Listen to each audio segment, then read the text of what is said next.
Sinharaja Rainforest is last viable tropical rainforest and a UNESCO World Heritage Site located in the southwest. It's rich in biodiversity and renowned globally as a natural treasure. The Wadagala entrance is the most popular gateway into this lush rainforest, ideal for guided treks and eco-tours.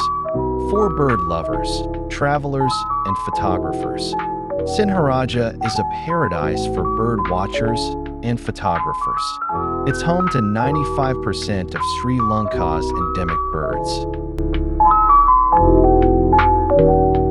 Explore serene waterfalls, colorful flowers, and a peaceful environment that connects you with untouched nature. We warmly invite all nature lovers, travelers, and photographers to experience the wild beauty of Sinharaja Rainforest, Sri Lanka.